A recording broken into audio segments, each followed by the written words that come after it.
We're really excited to have a guest. We haven't had a guest in quite a while. This is Jake Rudin from Out of Architecture. Jake, maybe you could just give a quick little intro to yourself. Happily.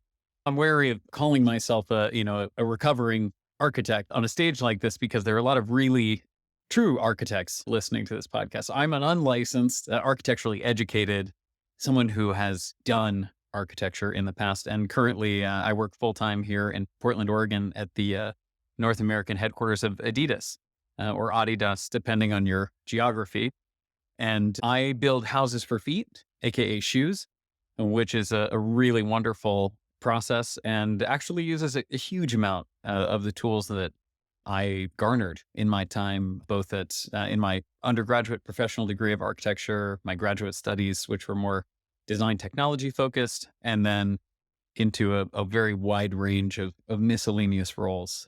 So I run a computational design team as well as pattern engineering. So you can think a little bit of 3D visualization, a little bit of CAD, Rhino Grasshopper. So I was never the person to go in and pick up Revit. But in learning all those things, I've also started a side project with my co-founder, Aaron Pellegrino, and it is entitled Out of Architecture and is probably the more interesting thing for us to discuss in this context. So I'm excited to tell you a little bit more about it. Absolutely. Out of Architecture is definitely a fitting name based on the intro that you just gave. And you gave us some homework for this. You were very nice in sending us a 7-hour long homework assignment that, just like Studio, we're going to pretend that we did the whole thing.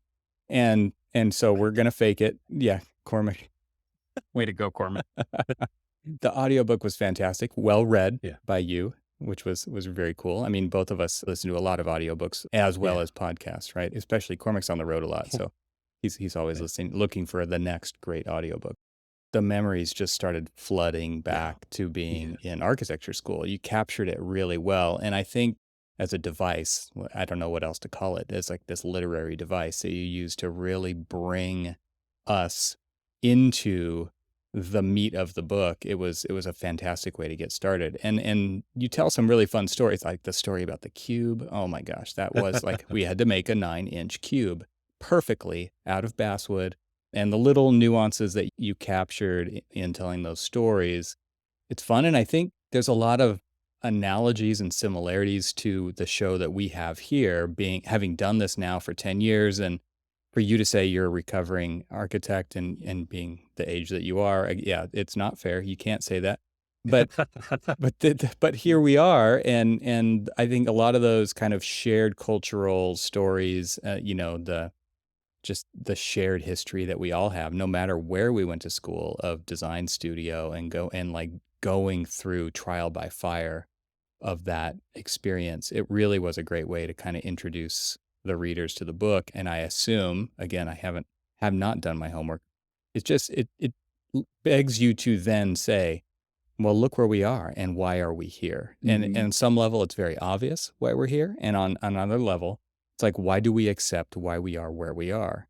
And to me, this whole idea of being out of architecture and architecture adjacent, and what can you take those skills and apply them to in a place that will really value those things, is something that a lot of people, we obviously are finding, are asking themselves or will be asking themselves after hearing stories like these. And so I just want to open it up. Maybe, Cormac, you have some introductory thoughts about it because you got through a lot more than I did. But He did the homework. Because I did do the homework. It was interesting because, so I love how you basically broke the book down. You broke it down in a way of how we kind of like grew as architects through the passion that led us to school, through the school, and then the reality of the profession once you got out of school, and how there's that misalignment of what our thoughts and our hopes and dreams of what an architect would be and the architecture profession would be to the unfortunate reality in a lot of cases. Because what's interesting is, so I started to, as you told all of these stories, I was trying to parallel my experience in architecture, my experience coming into architecture, into the experience that I've had now over the past 20 plus years in architecture. And I came to it in a very non-traditional way. I graduated high school. I went into the Army. And ultimately, though I didn't know it at the time, I went to combat. And so when I came out, I had a different perspective about what I wanted the next steps of my life to be, because I kind of already had somebody kind of demanding my time and all of that other stuff. But the interesting thing is that even though I kind of had this idea of what I wanted to do, architecture always finds a way to kind of course correct and say, no, it's the old hold my beer adage. It's just like, okay, you're a little bit more seasoned. You have a little bit more life and experience behind you, but you don't have architecture. Mm-hmm. And so as you're telling these stories, again, I was, like I said, I was paralleling myself to a lot of these. And then, so Evan, since you didn't do the homework, I did a little bit. It starts off as it goes through, talks about the joy that brings us into architecture. And what really kind of struck me is as you started to talk about, Jake, when you were talking about the stories of, let's just call them the horror stories of the profession, I can guarantee you everybody has felt this one way, shape, or form. And so let me back up a little bit. I almost wanted to start off with, okay, read the book, but I want to start with the conclusion. And the reason I wanted to do that is because Evan and I talk about this a lot. And so one of the things that you say is clients don't hold the profession back. Architects hold the profession back, or the profession holds the profession back. And we talk about this all the time. And I mean, this is one of the things that we harp on a lot in the past 10 years of conversation between each other. We're always talking about what is the profession and why is the profession the way the profession is. And in a way, sometimes it's a cathartic way of dealing with the profession. But where you were going with that, I loved it because it really just kind of just says, look, and I'm going to kind of quote you, you are valuable and you deserve a career that aligns with your values. So many times we go in to this profession somewhat blind with the idea, the blinders on of, okay, this is what we think architecture is. Never really expecting it. And unfortunately, school doesn't really do a very good job of dispelling the myths of the hardworking thing. They essentially, and this will go back to some stuff that, Evan and you and I talk about, is the forming of the bad habits. It's like, well, I did it, so you're going to have to do it too.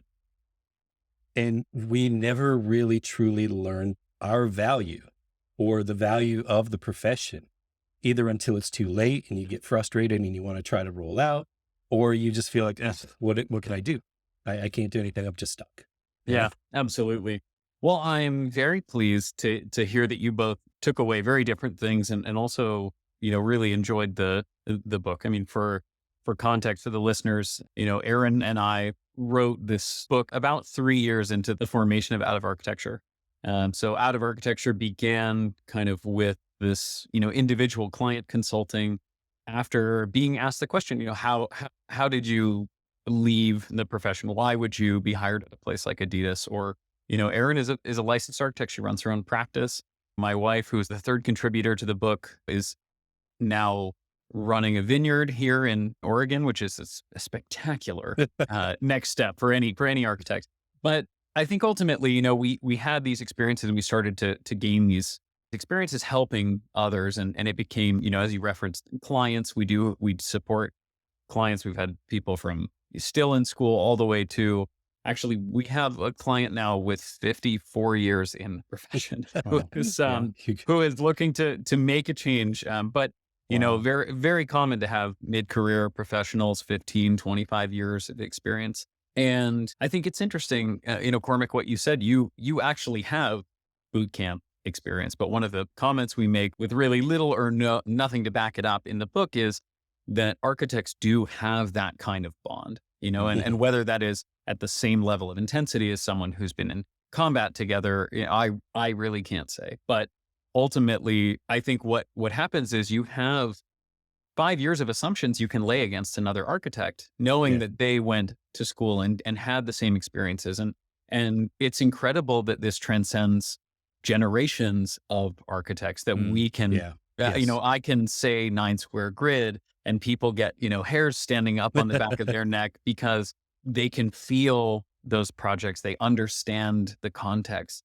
And what has become really interesting to see is that as we see more and more architects take on challenges outside of the professions, we can come back to the challenges within the profession. But as we see architects not just leaving, but trying to perform architecture in different contexts, we also see that those people turn and are having conversations with current architects, and they can understand throughout the hiring process, I already know so much about you. I know about your problem solving ability. I know about your stakeholder management capabilities. I know that Right. you could work extremely hard when necessary.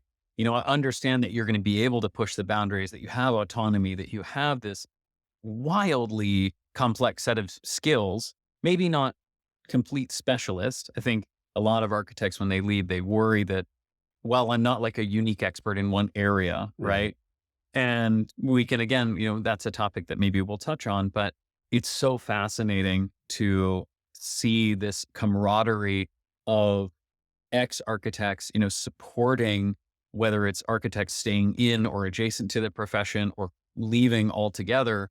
It does have that feeling that these stories are really, they're really commonplace. I Mm. think the fun thing about writing the book was we've gotten so much feedback in the time since we released it in November, so the last 6 months, of people feeling seen, just feeling like, these were somewhat hidden topics.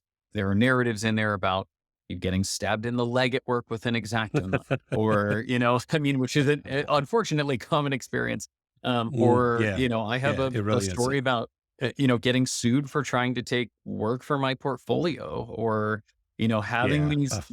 these really uncomfortable at bats with the profession that are these just known, these open secret issues. And of course, there are plenty of other that, might not even be appropriate for three white men to discuss in this context of, issues of diversity in the profession, issues of sexism, and all of these other realms. Yeah. But it's certainly a breath of fresh air to have it out in the open. And Yeah. it was very nerve wracking to do. I think we were very nervous about putting that out into the world. Well, what's interesting about it is that I think this acted as a primer for other people to actually have the conversation and feel comfortable with having the conversation. Because your book is actually made, we have our internal intranet called The Square, and your book has been posted on The Square for people. It's just like, oh my gosh, this is, just a fantastic resource. And it's a resource, it's a lot of people were just like, what does this mean? Are you leaving? I mean, Yeah. it's just like, It's an uncomfortable resource. and it really, Mhm. honestly, in a way, it's a resource about feeling comfortable with having these conversations, because almost every one of the examples that you gave, and there's a lot of them, and they're really, they enrich the story. They enrich the point that you're trying to make. And every, almost every story, or let me just say my own personal experience, every story that you told, I've experienced. Yep. And unfortunately, I've experienced, and I'm still here. But what it is it really does make it, it's empowered people to have the conversation. And the problem that we've had leading up to this is that it was always hush hush. No one wanted to talk about, no one wanted to talk about, you talk about salaries. And I've had more transparent conversations about salaries in the last, I don't know, say month and a half, just because, we've had a few people either leave the firm, or people, some friends of mine who were looking for other jobs and things like that. And, they're like, okay, I don't know what my value is. I don't know what my, they're putting the monetary value on there, what they think they are, Mm. versus what I love about, the kind of like the finale of the book is, talking about you deserve a career that aligns with your values. And Mhm. the thing is that when people are putting the monetary value on it, I think they're missing the point of, what do you really, okay, this is an opportunity for you to really look and see what you really want. And are there firms out there like the Todd Williams, Billy Chen example that you gave about being a family type environment? There are firms out there that value you, that want you there, not just as a cog in the machine, but as a real true contributor. It's not a me, it's a we. And so I think that's as much of a value to people who want to stay in architecture as much as the people who really want to get out of architecture, is that let's have this conversation. This is what's really happening. Will you guys pay attention to me? Thank you, Cormac. I hope you leave that as an audible review. I That will. would I will. I that will. would be a spectacular cap. But yeah, I uh, can't say anything other than that. If what you perceived has been felt by more people, then the book is certainly a success, because Yeah. it's not meant to convince people that leaving is their one option, right? It is meant to be a kind of reevaluation and an opportunity to get reinvigorated. And I mean, Hmm. so many clients that we have do choose to stay in the profession, but they choose to stay in a different context, Hmm. either at a different company or with a different understanding, or some of them are going to moving to running their own businesses. And I Right. mean, that is sometimes what someone really needs, or they need that multivalent set of work that can only come from, sure, I'm going to step back. I'm going to go down to 30 hours working with you, and I'm going to pursue this other project on the side. Right. And Hmm. maybe that is a creative project like running a podcast, or it's a different kind of work that they've been pursuing. But ultimately, I think what we're seeing from both clients and also readers is we've been so focused on the one path to achieving the title architect that either on the way there, we forget to look around and see what it actually means to be an architect, Right. or when we get there, we stop and pick our heads up. And this is probably the saddest thing that for me working with clients is I have a lot of clients who come right after licensure and just say, I don't know that this is what I want, but I don't know that I could be Mhm. anything else. Right. And I Yeah. think that's really devastating as someone who also loves the profession and loves what it represents and stands for in terms of creativity in the built environment.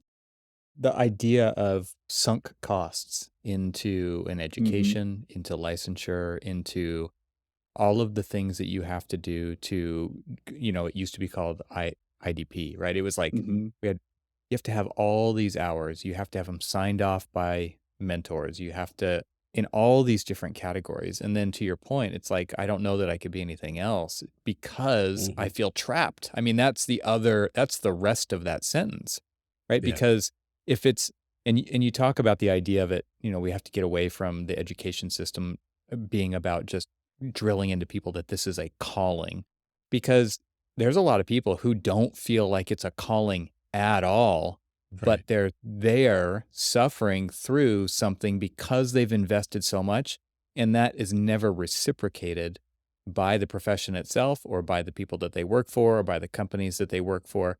And so this whole idea of value, it really does circle around that. And do we value ourselves? And I don't know if anybody else on the call here has ever written down what their values are, but I think that's a key part of it, because a lot of times you just have a sense, you have a feeling like I value design, I value communication, I value respect, I value these things. But if you really take the time to write them down and then compare that against the people that you hang out with, the people that you work for, the people that work for you, like there's a lot of different ways you could evaluate that and try to really objectively do that. There does kind of have to become a reckoning, because once you see that, you can't unsee that. And I think a lot of people in architecture have a very thick skin and they kind of have this armor, and they've gotten Yeah. really good at just denying these senses that come to them, these things that you could block them out, right? The Hmm. goal is to filter those out, because I've got this deadline, I've got this job to do, I've got these people Hmm. that I work for, and doing things other than the way that the situation that I'm already in is difficult, right? Like it's more work for you to figure out what your value is, to write your values down, to demand that respect from other people. And so it's easier not to. And we have a very introverted population in architecture. And it is, I think, hard for a lot of people to step outside of that. But it is very important to recognize that nobody else is going to do that for you. Cormac and I have said Right. that on this podcast many Hmm. times. It's like there is one person responsible for all of that stuff for you, and it's you, unfortunately. And it is great to have advocates, but it is also difficult to rely on the advocacy of others in a profession where everybody has been taught to go it alone. Everybody. Yeah. Yeah, the history of going it alone is a really interesting one, and it is addressed in the book, about midway through, there's a really, probably my favorite chapter, and actually the one that I don't know if you can hear it in my voice, but that I enjoyed reading the most. And it's about, it's called The Gentleman's Profession. And Yeah. there is a narrative in there about Michelangelo and this beautiful painting that portrays him in all black, with just his face and hand visible, pointing to his model of St. Peter's Cathedral. And there's a line in there at the very end that we make this commentary that says, look, we're representing a single person. We treat an architect as if they should be able to do everything by themselves. And that causes burnout. That causes these upended expectations. That causes the feeling that work is never done. But in reality, it's long been supported by teams of people and the sort of unseen, and everyone sort of taking their turn in that role, which again is not a good thing, right? It's not a good way for us to treat people, is to put them behind the curtain and say, someday it'll be your turn, right? Right now you're the understudy, just shut up and do what you're told.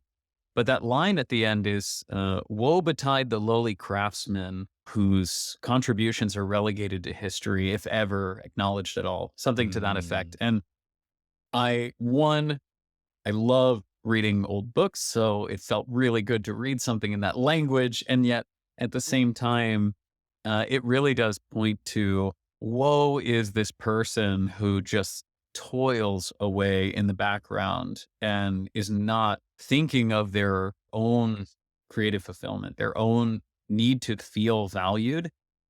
And when we talk to clients about that, they say, I'm getting underpaid. Like, I know I could be making more somewhere else. And we always say, like, okay, that's valid. And most of our clients leave with significant salary increases. But the point that I want you to understand is, what makes you feel valued? Is it because your boss has never said thank you? Is it because the expectations are so high that they're unattainable, and when you achieve them, it's just the expectation? Is feeling valued like getting control of your work? Is it having a say in design? And writing those down is incredibly important. And you can come and pay us to tell you to write them down, or you can sit down and write them down. It's hard work, which too. I think is a very valid thing. But I do think, I wrote this note on, you mentioned that architects are introverts. And one of the things that is so difficult, I think, is to hold ourselves accountable for our own happiness and our own trajectory. It is an impossible challenge. And I negotiate for people on a weekly basis, and I am still really not good at negotiating for my own and advocating for my own value. And it takes so much practice. It's a muscle that has to be flexed, but having an accountability buddy in this, I mean, I think if Cormac were going to that situation, Evan, I would expect you to step up and say, no, you don't take any less than 10 mil. You should see the text I send this guy. Yeah. It's actually funny though, because I've been known throughout, I don't know, the past decade or so of helping other people out of bad situations in the profession and helping find them and placing them, like reaching out to my network of people and finding the right place for them. And then we've got this guy, which, whichever direction he is on your screen, always saying, well, what are you doing for yourself? And always hammering me to think about, myself and my value and my worth and all of that other stuff. And I'm just say, mind your business. No, I'm actually glad that you brought up the Michelangelo one, because leading up to that, all of the stories were kind of like woeful. In a way, I'm going to just be a little honest here. I was getting a little perturbed with you. It was just like, all right. You like the Starchitects. I get it. You like the high design and everything else. But in a way, the reason why is because it was like, there's people who work for them usually go into it thinking, and this is my impression, is people go because, it's something that looks respectable on their resume. Hey, I'm going to be able to like market myself. I'm going to learn something. And the reality of the fact is that almost 9 out of 10 of those experiences usually end up as a cog in a machine that never really gets any true value out of working there, other than the fact that, now they've got a blip on their resume that says, I worked for X, Y, or Z Starchitect. And then when you got to that chapter, I was like, okay, he was setting it up. I get it now. it was just like, well done, well written. Because it was just like, okay, because with that Michelangelo section, and when you started reading that, I'm like, yeah, because there is no, and I don't want to, drop any names. So I'll just say there is no starchitect that can stand in front of a client with getting the pat on the back without the multitude of people behind him that actually made that scribble or sketch on a napkin actually come into reality. In fact, I find as a senior architect that, leads a lot of like the technical side of things, I find that it really is more of the people who actually are on that side of it that are actually more responsible for the buildings that you see that the big star architect's getting the pat on the back for. Because living in the trenches, and I'm just like, all right, another person who's got star in their eyes because of the star architect. And it was just like, okay, fine, thanks. Thank you for fixing my anger. I'm glad we didn't string you along too long. I hope it wasn't like a really torturous, hour for someone you were working with or a project you were working on. Oh, you were listening to that. No, I'm so glad. I think it's difficult. And there are things I would go back and change about the book for sure. In that I think a lot of the goal of putting this text together, we've been in business now for 5 years, was to be able to reach more than just one client at a time. Right. Yeah. And I mean, we're well over the thousands mark on book sales, which is, it's great. I will just say, in the interest of transparency, that books are not the place to go and make money. Like, do not go, he wrote one too. Don't work with a publisher. We loved our publisher and they did a great job, but it's certainly anything far from lucrative. However, ultimately it has achieved some of those goals, but I do feel like it leaves a little bit of an asking, like, now what? For a lot of people that, they echo with these stories, they get to the end, they see the examples, and there are some exercises in there that we've tried to embed, to give actionable steps. But ultimately, I think it's a very opaque process, and partly just because of terminology. We've given a bunch of lectures recently at universities, and we're giving one actually tomorrow at Kent State University, which I'm really looking forward to. And one of the doors that we open for students is, look at this list of 300 job titles that we've had clients apply for. All of these could be an architect taking that position. Mm-hmm. And it could be product design, it could be fashion, it could be project management, it could be any number of these things. Even the terms experiential design, workplace design, service design, retail design is an architect ultimately, right? Or a very skilled interior designer. And, and I think it's so difficult for us to have siloed ourselves around this term. I understand that sunk cost fallacy, Evan, that you were mentioning earlier, but I would do the same 8 years of school that I did again, anytime. And it has enabled me to be the director of business development at a startup. It's enabled me to come in and work on an innovation team at a 60,000 person company and bring a perspective that not many other people have outside of architecture. Right. I will say that it's enabled by 3 degrees, including an MBA, but I would say that is just a testament to the love of learning that most architects have. And it's more commentary on my privilege than anything else, with my privilege showing. But I think it's very achievable for architects to make this move. And there are so many wonderful AEC companies right now that are pursuing interesting things, people who are building, things like, Tech app or other AEC applications. To drop a few names for you, Evan. Nice. Yeah. And we have actually many of the people that work for us at Out of Architecture are full-time at places like Layer, which is a relatively recent AEC startup, or Monograph. And they really enjoy getting to come at the challenge of making building possible from this other lens. Yeah. And it's a beautiful thing. And so this is something that we've had multiple conversations about in the past, Evan and I. But if all of the names that you just dropped and the, plethora of others that are out there, if you notice, most of those are architectural or AEC adjacent companies that are innovating for architecture because architecture isn't innovating for itself. And so you're right. Who is best suited to fill those roles? Architects or reformed architects or architect adjacents like the other guy over there. I think Absolutely. that's a really important point, and it what's nice about it is you still feel like you're making a difference in the profession, in the industry. It is hard to make that difference in a firm that is very protective of their ideas, what goes out, the marketing, the perceptions, all of those things. Hmm.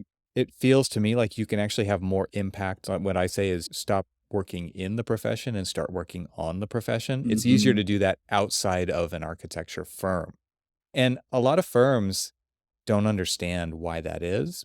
But if you're in there, you do know why it is like that because you are constantly battling that microcosm of the profession. And that's really how I always saw it was each firm is a microcosm. It has the same symptoms as the entire profession does, but they're like under a magnifying glass because you're there every day, living that every day.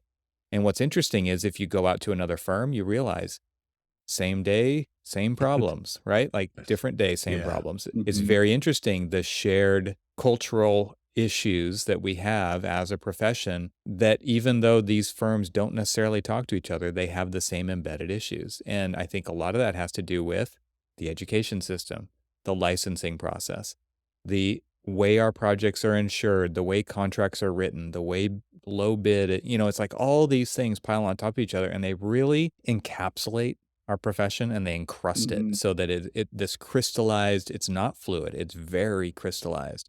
And that to me is like all those different pieces are holding it back. Like we are holding it back ourselves, right? It's like Right. people always like to point at the AIA and say the AIA doesn't do this for me. And it's like, who's in the AIA? Well, I am. It's the same thing for the profession. It's like who's the profession? You're the profession. And so for me to move adjacent and to go slightly outside of I love design, but I feel this responsibility to try to enact change in the profession for the profession, not just for me, not just from the firm I work for, not just for the team, but for all of us, because I do want this profession to exist in the future. If it doesn't exist in the future, I'll be really upset about that. So it doesn't deserve to exist though just by default. And so Right. we need to see more people shouldering this burden and working on the profession. And what I'm working on, what people at Monograph are working on, et cetera, are really trying to solve problems for a lot of people in the profession. And that to me that is doing God's work right there because for a profession to be as successful as it is, like there are a lot of people making a very decent living, it could be so much better. It's incredible how much better it could be if we would get out of our own way. I'm wondering, Jake, if you could take us back, like you said, Out of Architecture's been operating for 5 years. You started writing the book 2 or 3 years ago. What was the tipping point for you? Was it merely to get more exposure in what Out of Architecture was doing, or was there another catalyst that really said we need to put this into the snapshot of the book? That's a good question. I think what we were seeing as a business it really was a confluence of these two things. And one was, how do we get these, visibility to these ideas? Which it could sound a little bit self-serving. And, frankly, it is in part, but at the same time, I think you have to put yourself in our position, which is that, we have stood up and really sort of held up a mirror to the profession in a way that is quite Mhm. uncomfortable for people who are still, very involved in it. I mean, when they told me, when you leave architecture, you'll never come back. I mean, I've been back every day through this lens and, care very deeply about a lot of people who are still in the profession. And, I mentioned that my wife has left, but she was working as an architect for 6 years beyond when I was there. And what we began to see is that these ideas, which are so shared, were so far from public conversation. They were Mhm. so far from being an open subject of discussion, salary, abusive managers, poor hierarchy or organization within firms, all of these things. And I think the reason that these are so tied together is because we noticed that even in a forum like, let's say, LinkedIn, which is a public forum, but it's one that is meant to encourage professional discourse. First of all, architects aren't there. Right. Architects need to get on LinkedIn because that's the Where only are the platform that architects? I have a following. And then the second is that architects wouldn't engage with us. And we would get these very personal, very interesting messages on the side that said, I really appreciate what you're doing. I really appreciate the message that you're putting out into the world. And I would say, well, come, engage, comment, be involved, come join us for this next live talk. And they would say, I can't. I'm too worried that my firm's going to find out. Yeah. I'm too worried that my friend's going to find out. And, even the idea of talking to us, I mean, some people come to us just on the verge of tears, just at the idea that they are betraying the profession by considering doing something else. And when you say, that we need to leave, Cormac, I see you there. I'm coming to you.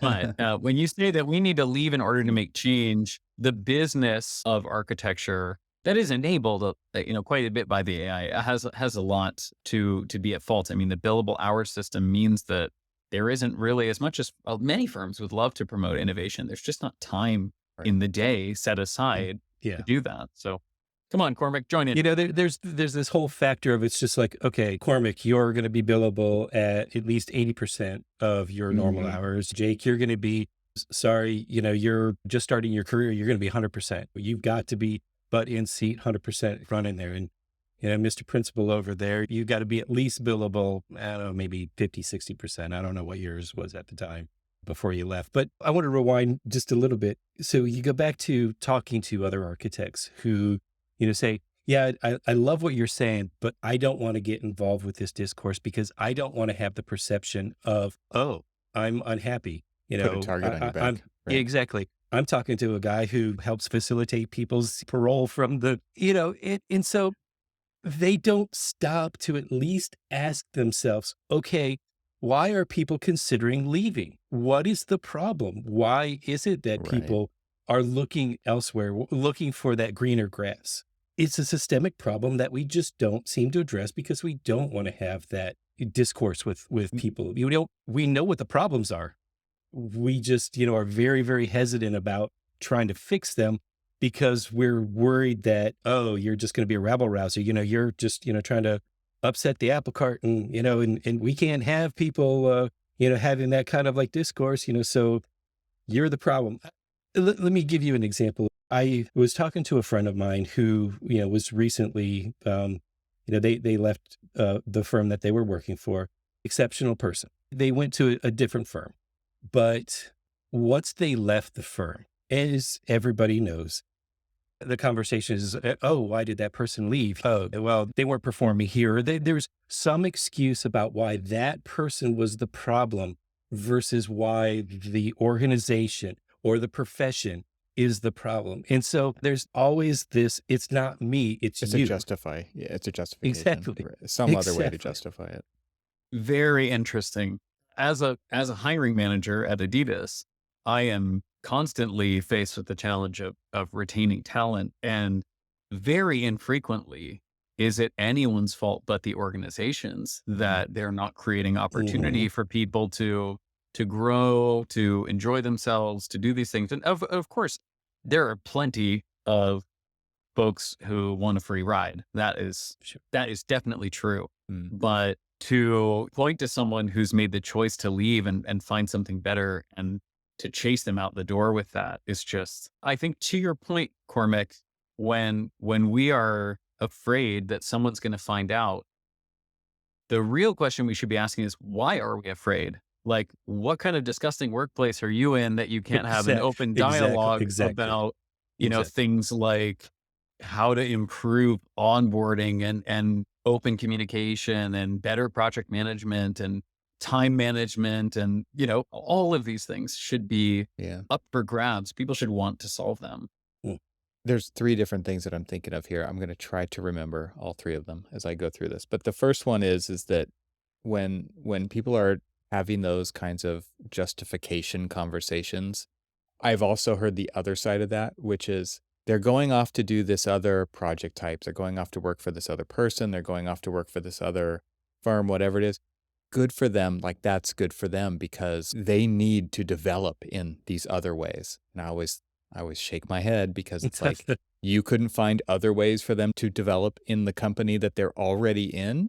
That makes absolutely no sense because of course there are ways, but they try to justify it and make themselves feel better about it and say, this is the right move for them. They're going to go find this other piece of their professional career that's missing, quote unquote, missing. So that was the first one. The second one is that architects don't get any leadership training. A lot of times it is trial by fire. You get put into a position of managing something that you're not ready to manage. You figure it out as you go, but that's not leadership. Those are two different things. And leadership in firms I've seen so many times is treated as a position of seniority. And leadership is a skill. It is not a position of seniority. And leadership is lacking when you don't know why people are doing things. If you don't know why somebody is leaving, it's because you don't know them. And if you don't know them, you're not being a good leader. You need to know all of your people. So these are the things that are kind of swirling around in my head as I'm hearing what you guys are talking about. It's incredibly frustrating because we don't make time. I guess this is the third thing of three things, is we don't make time to work on our profession, on our businesses, because we're so busy solving everybody else's problems all the time. And that is something that is just programmed into us through school, through licensure, through working in these firms, from people who like to do it the way we've always done it, which is, let's just keep cranking this out. Let's just keep our eyes on the prize and never actually notice like the gusher that's going on. Like we've cut ourselves, we're bleeding out, people, and we're too busy ignoring that because we have these other distractions that these deadlines, we have to hit these. We have to, no matter what. How many times have you felt that? It's like, well, all the time. That's normal in architecture. So this whole idea of not being able to design our own businesses, to design the way that these things work, is really, to me, where all of the money is left on the table, because we're so good at design. We're so good at solving other people's problems. If we could only really turn that mirror on ourselves, which you're doing in this book, which is to say, are we happy with what we look like? Are we happy with what we feel like? Let's actually do that uncomfortable stare down with ourselves and say, is this really how it needs to be? Because I think it's pretty honest to say, absolutely not. And this book is doing important work to bring these kinds of conversations up, because they are uncomfortable to have, but they are so necessary, because if they don't happen, we're really going to suffer the consequences of that. And people will just go somewhere else. To me, that's the most intriguing thing about the younger generations today in architecture, which is they're not afraid to say, it shouldn't be like this. Like, that's screwed up. And my generation did not have the wherewithal to do that. And that disservice has continued. There was this interesting conversation that I was having with somebody on the bus at the AIA convention last year. We're in similar situations, project managers, dealing with a lot of young people who were just coming out of school during the COVID period, and, dealing with them kind of in a remote situation. And they're like, I just see them, they pop on, they go green, and they start working, and then they pop off during lunch, and then they pop back on, and then, 5 o'clock rolls around and they're gone. Why can't they stay longer? We've got a job to do. We need to do that. I'm like, a lot of times when I was coming up, I would have said, yeah, just the old pull up your bootstraps and just get to work. The job has got to get done. And as I was having that conversation with him, I started to realize, it's like, wait, we're not the ones that are right. They're the ones that are right, because they're basically putting a dam between work and life. And they're saying, look, I get it. I've got a job to do, and I'm going to be as efficient as possible, and I'm going to do the job that I can. It is not my fault if you can't meet your deadlines because you, the project manager, or you, the principal in charge, haven't set realistic goals for our project. So I'm going to do my job as best as I can, but I'm not going to sacrifice my life for it. And it goes back to the Aaron bloodletting part of your book, where she basically just kind of said, look, I'm not going to sit around and have this conversation with you guys. I could probably get this job done a lot faster if, instead of you guys telling this story about, I'm going to leave it out. Let people read that one. It was hard to read in the audiobook. I'll just say that. Yeah. But at least she drew a line in the sand and said, look, you cut, my support, you cut my help, you're not helping, but you expect me to sacrifice for you. And I have been, and I'm now bleeding all over the place, but you constantly still expect me to do what you are failing to do, which is do this project right, set realistic goals, set realistic support, all of these different factors. And that's actually, honestly, that's what I think is like to me, somebody still in the profession, that is to me, the biggest value of the book is telling the stories about what really goes on in the profession, which is what we do. We basically tell it from the trenches. There's no real sugarcoating. Most of the time it's full of the snark and sarcasm, mostly on me, as the defense mechanism. It's just something to let people know, hey, you aren't alone. And that the thing that I found most valuable about your book is that you're telling the stories of people who have gone through the same things that everybody else is going through, and kind of showing them that there's option A is, it's like blue pill, red pill. Blue pill is out of architecture. Red pill is in architecture, but how are you going to change it? You've heard all of these horror stories. You've lived all of these horror stories. How can you change it? Or, okay, if it's not going to change because we kind of know that really, here's how I always put it. The only way we're going to change is when the people who are resistant to change will die off.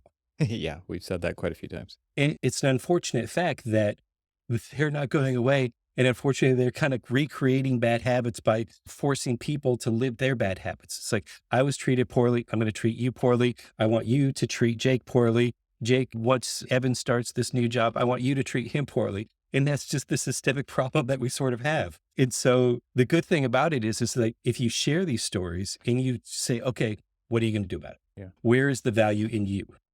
It's a tough line to walk. And I hear a lot of what you're saying as still kind of this excuse, the throwing your hands up and saying like, well, it's not going to change unless, these people die off, but they're teaching the next generation. And then that generation lives, I don't know, with medical science, probably, longer, let's just say. And I'm going to say that, one of my big fears is out of architecture not being solution oriented. And we just published an op-ed in Architect's newspaper called Design Your Business Like You Design Your Buildings.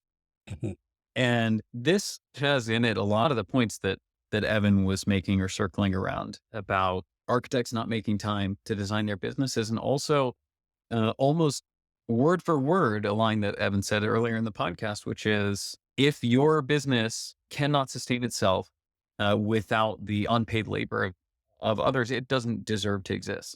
And I think we need to have a good hard look at our businesses. And even if you are an architect listening to this and you think I'm just full of absolute shit and am stealing good people from the profession, which I am, and they're great and they get great jobs and they don't want to be in your stupid profession anyways, you should have you should have the self-worth and self-respect to look at your business and want it to perform without harming others. And I think that is a base criteria for us, and it's not being met. And that op-ed is actually a counter op-ed to a sort of up and coming, very design driven firm with 4 letters that has been put through the ringer for posting really low salaried roles and making a bunch of excuses about it. So I'll let your listeners and yourselves put 2 and 2 together, but it's a curious place that we find ourselves in. And I think there are so many opportunities here for us to affect change. And maybe I'll bring us a little closer to an end by saying that Out of Architecture is a name that's been with the business since it started.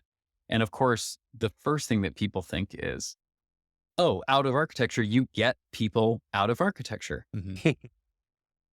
And I've always enjoyed being able to flip that a little bit and say, well, but it's also what you get out of architecture.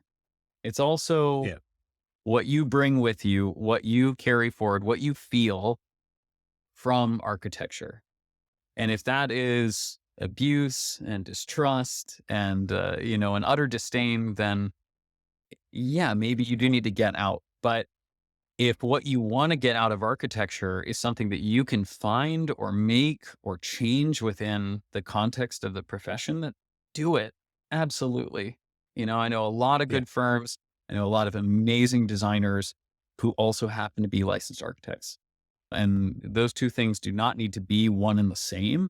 There can be terrible designers and terrible business people who are architects, but Yeah. there can also be architects who consider themselves to be more than just that noun, and you don't need to feel a crisis of faith if you choose to pursue some of those skills that aren't within the umbrella of the profession. So One of the things that we talk about at Tech a lot is this idea of being licensed problem solvers, not just licensed architects.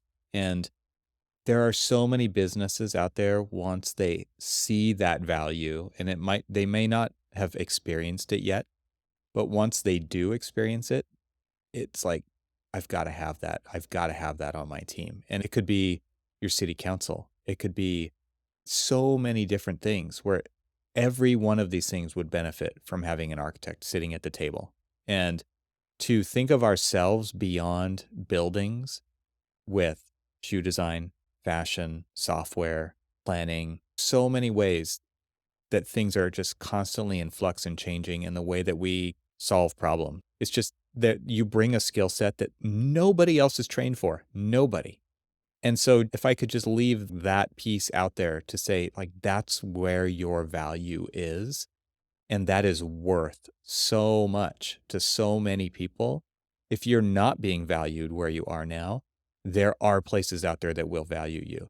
And you don't have to look at that next step as the final destination. You absolutely don't. I mean, there's so many people, and Cormac and I have talked about this on the show quite a few times, where we'll watch younger generation of people move from firm to firm because they're building their portfolio based on project types and experience types. And there's no shame in that at all. They're doing it on purpose. And the older generations look at that and they're kind of freaked out by it. But that kind of intentional trajectory setting by people is so interesting to me. And I think that it just shows that there's so many ways in which you can do this. And there is no shame in going out of an abusive relationship to get what you actually need to have a happy, fulfilling life. And you don't have to spend it somewhere where you're miserable. Misery is not helping you. It's not helping them. You're not performing your best. Let it go. Go find a place. And if you have to experiment to get there, so be it. But it doesn't mean that whatever that next thing is, it's the final chapter. It's probably not. We all know that this is a long, maturing process that we go through. But the value of an architect can be seen at so many different stations and so many different locations that I hope people will get into your book and start to kindle that fire within them that we all had when we were in school. We went through this mind-bending, mind-blowing experience. Like you talk about nothingness, right? And you talk about what is space and what are these, and you're right, like those were mind-expanding. This is why we ultimately fell in love with this, right? It was like you just glossed over one of these stories that for me was school's been doing you a disservice since you were in kindergarten, where they taught you how to color inside the lines. And that to me was something that I still think about today when my first year professor told me that. And it was just like, whoa, that's a different perspective. And it blew my mind. And it sounds so simple and trite today, but it was a big deal for an 18-year-old or a 17-year-old. And it's these kinds of things why we fell in love with it. And if we can get back to those kinds of mind-blowing, mind-bending, like we have so much that we can do for the world, and we don't have to have that epitaph carved in the place in the building where no one will ever see it about the people who worked on this and their names will never be known, kind of a thing. We really can make a huge difference for so many places out there. I encourage people to get into the book and just open that door, at least in your own mind, because if you don't, no one else is trying to figure out how to do this for you.